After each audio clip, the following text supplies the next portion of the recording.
Si mañana estallara una guerra en Latinoamérica, ¿qué país realmente podría dominar la región? No estamos hablando solo de quién tiene más soldados. Porque en una guerra moderna, el dinero, la tecnología, la geografía y hasta el combustible pueden decidirlo todo. Brasil tiene el ejército más grande. México tiene una economía gigantesca. Chile posee tecnología militar avanzada. Y Colombia lleva décadas en combate real. Pero solo uno podría convertirse en la verdadera potencia dominante de la TAM. Y lo más interesante, es que el resultado no es tan obvio como parece. Latinoamérica no suele aparecer en las listas de conflictos mundiales. Pero eso no significa que sus países no estén preparados para defenderse. En las últimas décadas, la región ha invertido miles de millones en aviones de combate, submarinos, inteligencia militar y entrenamiento especializado. El problema es que comparar fuerzas militares no es tan simple como contar tanques. Porque un país puede tener miles de soldados, y aún así perder por logística.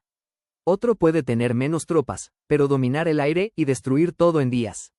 Y algunos ni siquiera necesitan invadir, porque su economía les permitiría sostener una guerra durante años. Hoy vamos a analizar quién tendría realmente la ventaja militar en la TAM.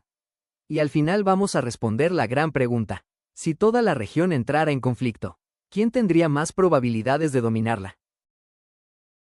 Antes de hablar de países, hay que entender algo importante. Las guerras modernas no se ganan solo disparando. Se ganan con 5 factores clave: cantidad de soldados, tecnología militar, economía, recursos naturales y geografía. Porque imagina esto, un ejército gigantesco sin combustible. Es básicamente una fila enorme de personas atrapadas. Y un país con aviones avanzados, pero sin dinero para mantenerlos. Pierde ventaja rápidamente. Aquí es donde muchos rankings fallan. Porque tener armas no significa poder sostener una guerra larga. Y en Latinoamérica, algunos países tienen ventajas brutales que casi nadie menciona. México entra automáticamente en la conversación por una razón enorme: su economía. México tiene una de las economías más grandes de toda la región. Eso significa más presupuesto, más industria y más capacidad para producir y comprar armamento. Pero aquí aparece el problema. Gran parte del ejército mexicano está enfocado en seguridad interna y combate al narcotráfico. O sea, experiencia sí tienen, pero no necesariamente en guerras convencionales contra otros países. Aún así, si hubiera un conflicto largo, México podría sostenerse mucho mejor que la mayoría. Ahora, Chile, y aquí es donde mucha gente se sorprende, porque aunque tiene menos población, Chile posee uno de los ejércitos más modernos de Latinoamérica. Aviones F-16, marina avanzada, entrenamiento profesional, y además, la geografía chilena es una pesadilla para cualquier invasor. Desierto al norte, montañas gigantes, miles de kilómetros de costa. Invadir Chile sería como intentar pelear dentro de un muro natural. Pero hay una desventaja importante: la población. En una guerra masiva, el número importa, y ahí otros países toman ventaja. Si hablamos de experiencia real, Colombia probablemente sea uno de los países más preparados. ¿Por qué? Porque lleva décadas combatiendo guerrillas, narcotráfico y grupos armados. Eso creó un ejército extremadamente entrenado en combate terrestre y operaciones especiales. Muchos soldados colombianos tienen experiencia real en combate. Y eso vale muchísimo, porque una cosa es entrenar, y otra muy distinta es sobrevivir en guerra. Pero Colombia enfrenta un problema gigante: la capacidad industrial. En un conflicto regional enorme, mantener el suministro militar sería complicado. Argentina alguna vez fue una potencia militar regional, y todavía mantiene una ventaja importante: territorio enorme y recursos naturales.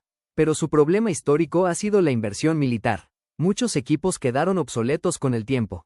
Y aunque el país tiene potencial industrial, una guerra moderna requiere muchísimo dinero constante.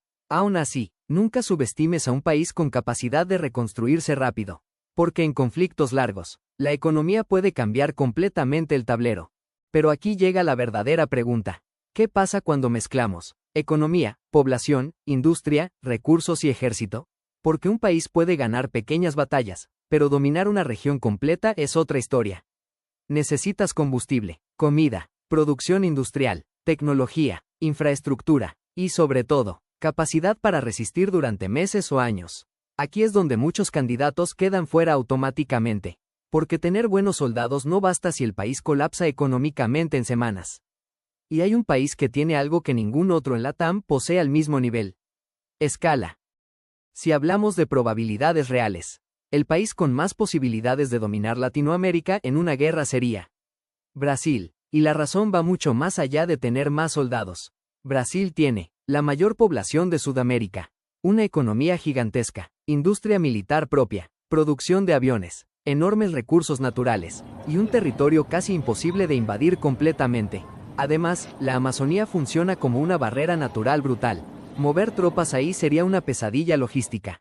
Y aunque Brasil no tiene la experiencia militar reciente de Colombia, su capacidad de sostener una guerra larga supera a casi toda la región. Aquí es donde realmente cambia todo, porque las guerras modernas no siempre las gana el ejército más agresivo, sino el país que puede seguir peleando cuando todos los demás ya están agotados. Pero incluso con todas estas ventajas, una guerra real en Latinoamérica sería muchísimo más caótica de lo que muestran los rankings. Alianzas, economía mundial, apoyo internacional y tecnología externa podrían cambiar completamente el resultado. Y ahora la pregunta queda para ti. ¿Crees que Brasil realmente dominaría la TAM, o hay otro país que podría sorprender a todos? Te leo en los comentarios. Y si te gustan estos análisis donde mezclamos geopolítica, historia y escenarios extremos, suscríbete porque el próximo video podría responder una pregunta todavía más loca. ¿Qué pasaría si Latinoamérica se uniera en un solo país?